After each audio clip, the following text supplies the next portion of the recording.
Students, आज मैं तुम्हें पढ़ाने जा रहा हूँ बच्चों कि इतिहास का अगला एपिसोड। और इस एपिसोड को हम कहते क्या हैं, ध्यान से समझोगे। हमारा जो एपिसोड होगा ये होगा एपिसोड 4। कौन सा एपिसोड? ये हो जाएगा एपिसोड 4।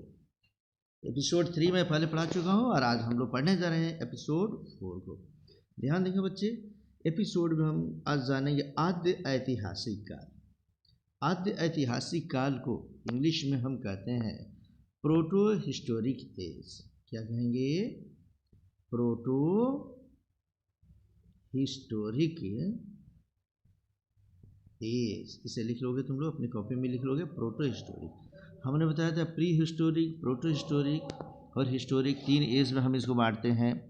इसमें से प्रोटो हिस्टोरिक एज में हम पढ़ने जा रहे हैं कि आद्य ऐतिहासिक काल को मुख्य तौर पर हम समझेंगे कि बच्चों, आद्य ऐतिहासिक काल उस काल को कहते हैं जिस काल का कोई लिखित साक्ष्य तो है लेकिन मानव आज भी उसे पढ़ने में असमर्थ है। याद रखेंगे, हमने बताया था प्री हिस्टोरिक। प्री हिस्टोरिक में हमने बताया था जिसका कोई भी लिखित साक्ष्य उपलब्ध नहीं हो, जहाँ मृदभांडों से, पत्थरों से इत्यादि से हम जिस इतिहास को जानते हैं उसे प्री हिस्टोरिक कहते हैं। पत्थरों के आधार पर जिसको जानते हैं उसे प्री हिस्टोरिक कहेंगे।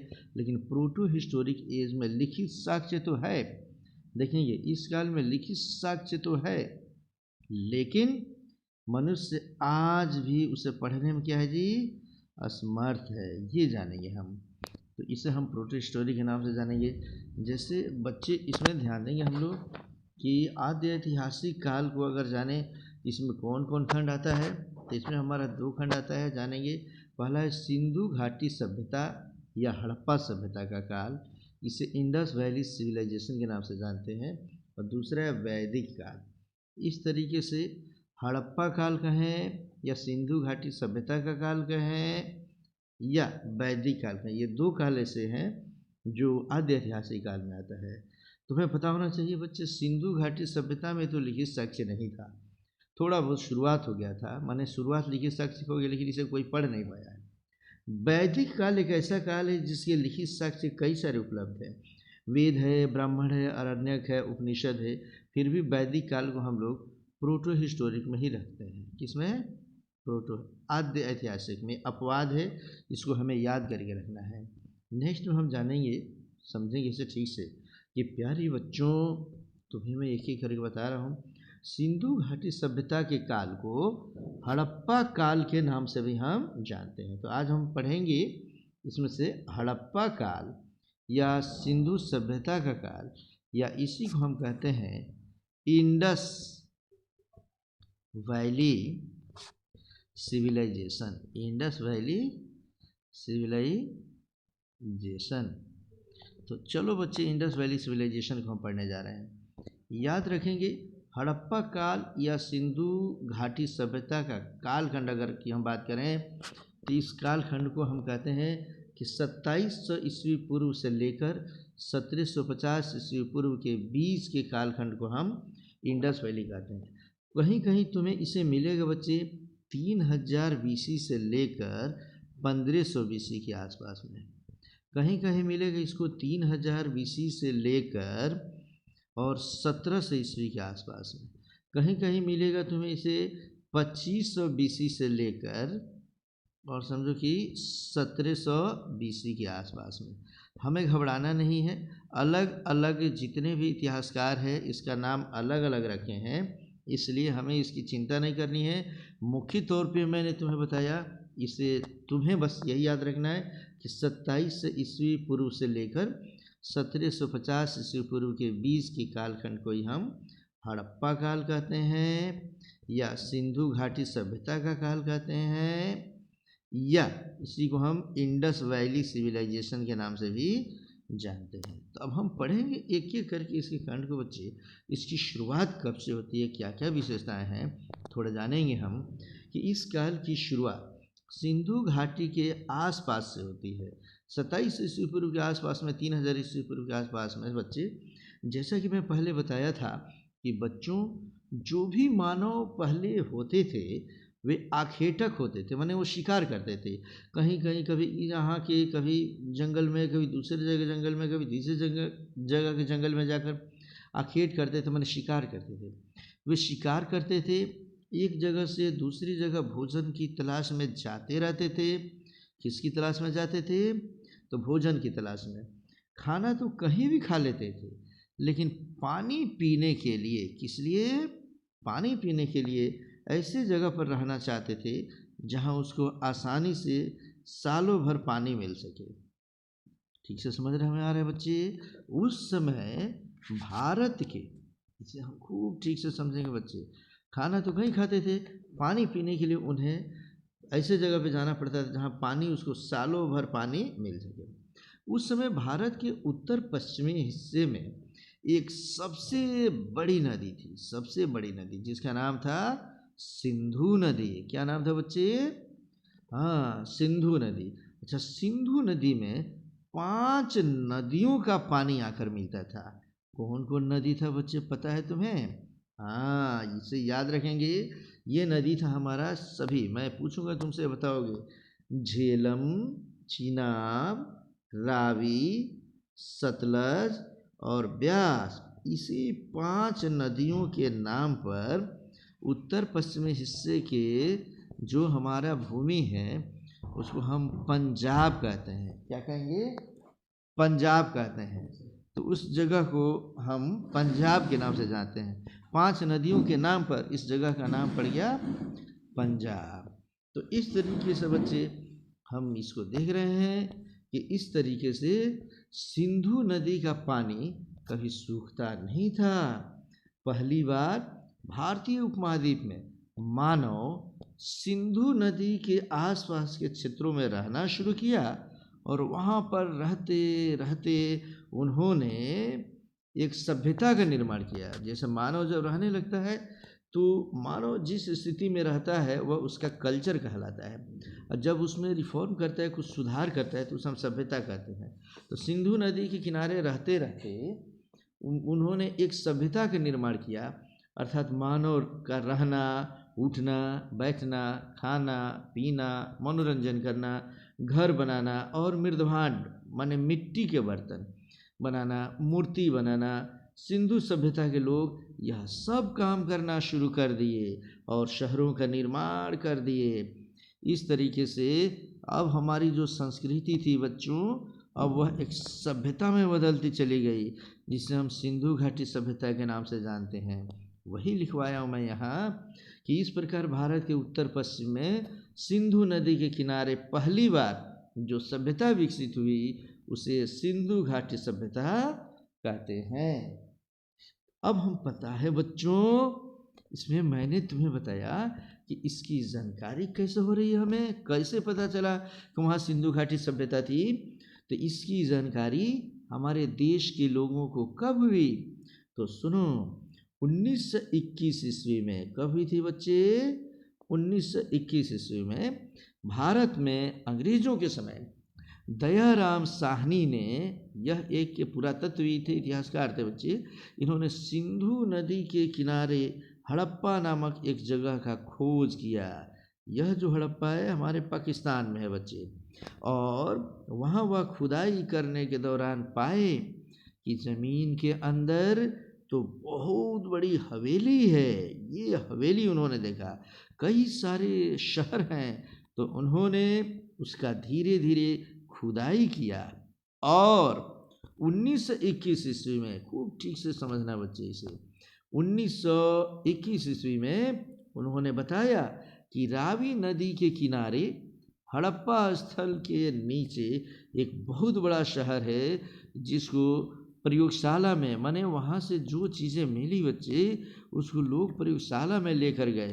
तो प्रयोगशाला में ले गए तो प्रयोगशाला में वहाँ से जैसे मिट्टी हुए, सिक्के हुए, बर्तन हुए, वहाँ के ईंट हुई, उसको जब प्रयोगशाला में ले जाकर चेक किया गया तो पता चला कि यह शहर तो लगभग 3000 वर्ष पुराना है।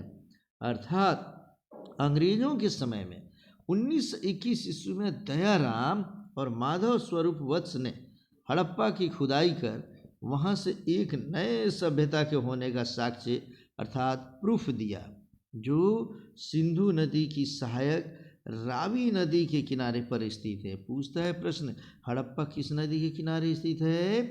रावी नदी के किनारे। और पता है बच्चों, अभी रावी नदी किस देश में है? यह पाकिस्तान में है, जहाँ पे पाकिस्तान हमारे देश का हिस्सा हुआ करता था।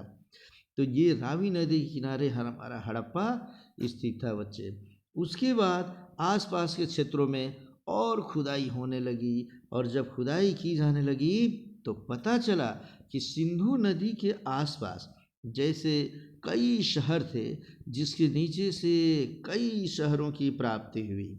और इस तरीके से बच्चे तुम्हें पता है, जो सिंधु नदी थी उसके किनारे कौन कौन शहर मिले? वो अगली बार 1922 में मोहनजोदड़ो मिला, चन्नूदड़ो, मेरे साथ बोलो, मोहनजोदड़ो, चन्नूदड़ो, बनावली, राखीगढ़ी, आमरी इत्यादि ऐसे कई शहर साक्ष्य के रूप में मिले, जो बता रहे थे कि 3000 से 1700 ईस्वी पूर्व के बीच में वहाँ, इसे हम याद रखें, 3000 से, ये देख लो बच्चे, 1700 ईस्वी पूर्व के बीच में वहाँ कई सारे शहर थे, अर्थात एक सभ्यता विकसित हो गई। अर्थात ये देख लो बच्चे, ये हमारा भारत है, और इस भारत की, जिस भारत की हम बात करते हैं, इसमें ये ऐसे हुआ करता था, इसमें वर्मा वगैरह भी रहता था।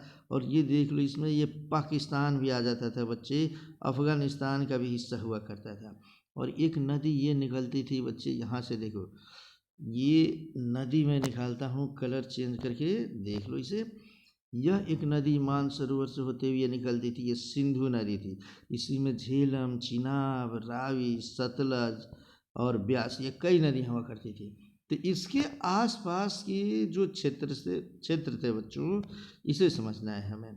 इसके आसपास के ये जितने ये आसपास के क्षेत्र हैं, इसे देख लो, मैं तुम्हें फिगर देता हूँ, कलर पे ध्यान दोगे बच्चे।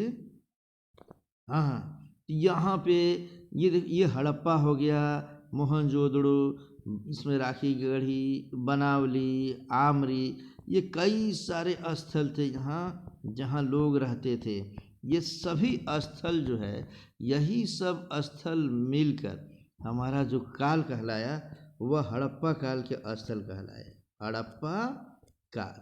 तो चूँकि ये सिंधु एक नदी है बच्चे, इस नदी के किनारे भारत की पहली सभ्यता विकसित हुई, इसीलिए इसे हम कहते हैं सिंधु घाटी सभ्यता। इसे हम कहेंगे सिंधु घाटी सभ्यता।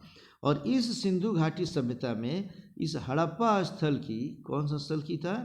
हड़प्पा। इसका खोज अंग्रेजों के समय 1921 ईस्वी में दयाराम साहनी ने किया। किसने किया? दयाराम साहनी। और इन्होंने ही जब खोज किया और इसको खोदा यहाँ पर, तो कई सारे स्थल, भवन, मृदभांड मिले। तो उन्होंने कहा कि अगर इसकी खुदाई की जाए तो और भी चीज़ें मिलेगी। तो फिर 1922 ईस्वी में मोहनजोदड़ो, ये मोहनजोदड़ो था बच्चे, इसकी खोज की गई। और फिर आगे कई सारे खोज किए गए, तो इतने सारे स्थल मिले। क्योंकि इस सिंधु नदी के किनारे सभ्यता विकसित हुई, तो सिंधु घाटी सभ्यता बोले। और इस सब नदी के किनारे पहला जो स्थल था वह हड़प्पा था, जिसका खोज की गई। इसीलिए सिंधु घाटी सभ्यता को हम हड़प्पा सभ्यता के नाम से भी जानते हैं। तो इस तरीके से बच्चे, अब हम तुम्हें ये ख़त्म करेंगे, इस शुरुआत को यहाँ समझेंगे। इसलिए यह पाया गया कि भारत की सबसे पहली सभ्यता सिंधु नदी के किनारे विकसित हुई। किस नदी के किनारे? सिंधु नदी के किनारे विकसित हुई थी, इसलिए उसे सिंधु सभ्यता के नाम से जाना जाता है। इसे ही हड़प्पा सभ्यता के नाम से भी हम जानते हैं बच्चे। अभी मैंने समझाया था कि सिंधु नदी के किनारे सबसे पहला कोई स्थल खोजा गया, वह था हड़प्पा। और सबसे पहले खोजे गए स्थल, इसमें देखेंगे हड़प्पा, सबसे पहले खोजे गए स्थल हड़प्पा के नाम पर ही, छोटा करता हूँ मैं इसको बच्चे, इसे समझो, सबसे पहला जो खोजा गया हमारा स्थल था हड़प्पा। इस हड़प्पा के नाम पर ही सिंधु घाटी सभ्यता को हड़प्पा सभ्यता के नाम से भी जाना जाता है। तो इस तरीके से हमारा ये समाप्त होता है। बच्चे समझो, बेसिक तुम समझ गए होगे। इसमें तुम्हें पता है बच्चों, इस सिंधु घाटी सभ्यता में जो स्थल अलग अलग से प्राप्त हुए, उसमें सबसे बड़ा स्थल कौन था? वह शहर था मोहनजोदड़ो। कौन था शहर? मोहनजोदड़ो। तुम्हें पता है मोहनजोदड़ो का अर्थ क्या होता है बच्चों? मोहनजोदड़ो का अर्थ ही होता है मृतकों का टीला। कई बार परीक्षा में पूछा है मोहनजोदड़ो का अर्थ मृतकों का टीला। इसलिए जिस शहर से मृतकों के कई टीले मिले, उसी का नाम रख दिया गया मोहनजोदड़ो। और बच्चों, मोहनजोदड़ो में एक विशाल स्नानागार भी मिला है। बाथरूम, बहुत बड़ा बाथरूम, स्नानागार मिला। बच्चे कई बार परीक्षा में पूछता है कि हड़प्पा काल में विशाल स्नानागार कहाँ से मिला? तो मोहनजोदड़ो से। अब हम नेक्स्ट वीडियो में पढ़ेंगे हड़प्पा सभ्यता का क्षेत्रफल। ठीक है बच्चों, तब तक इसको तैयार करो तुम।